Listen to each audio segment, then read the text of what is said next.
And that'll get it. Oh yeah.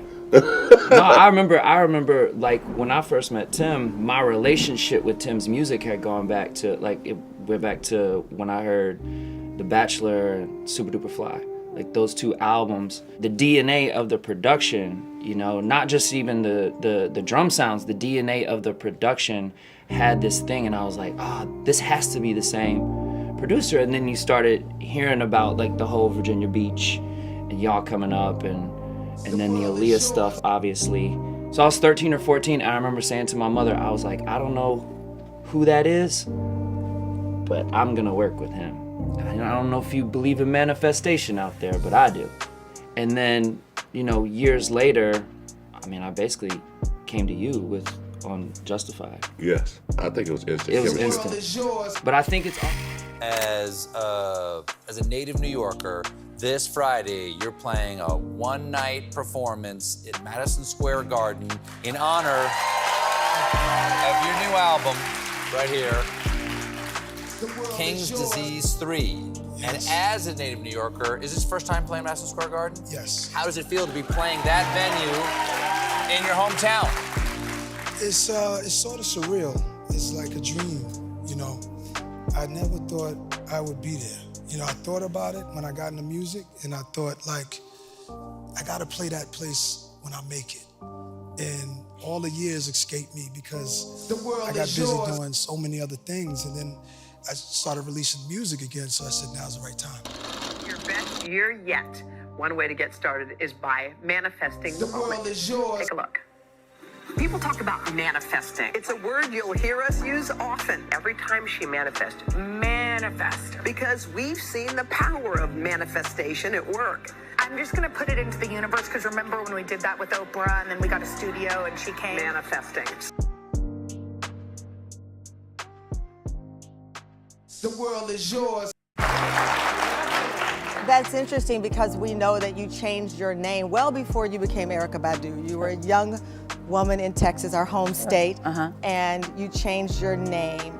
It translates in Arabic to manifesting truth. Yes. Did you manifest this life? Did you manifest where you are and who you are? I think so. In some way. I wrote down what I wanted when I was about 14, that I would be whatever I wanted to be with the help of the Most High.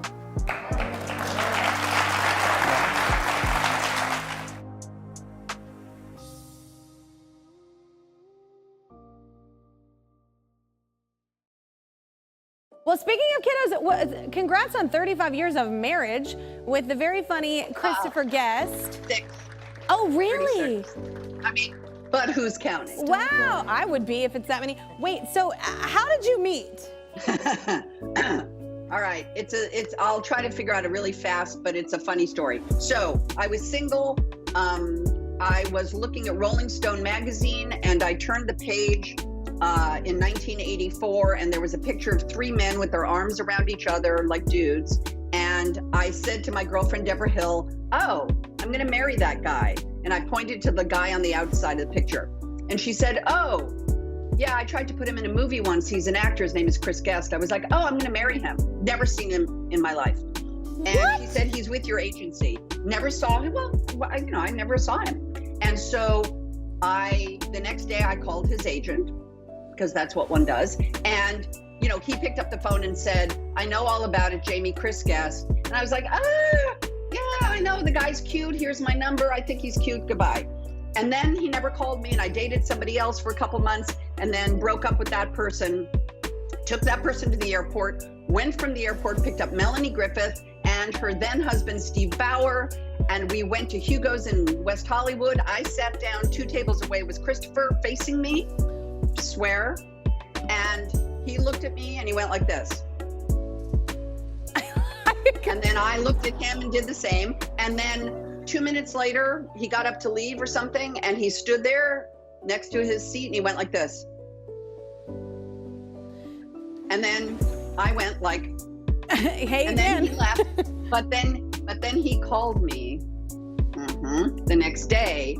That was June 28th. He was leaving to do Saturday Night Live for a year on August 8th. He left for a year. I was making the movie Perfect. We got engaged September 13th and we got married December 18th of that year. So we knew each other 4 months and had never spent more than 3 days together. That's an insane story. That's a movie right there.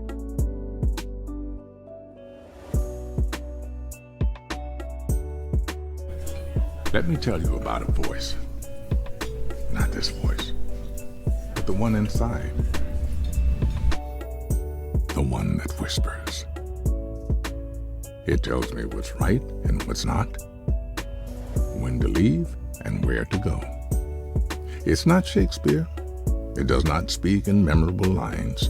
My inner voice always gives it to me straight. Tells me who my real friends are, when to say yes, when to say no, whether the person sitting next to me is the one I'll be spending the rest of my life with, or not. Sometimes that voice is crystal clear. Go, stay, right, wrong. Sometimes it merely whispers. Don't let it drown in a noisy world.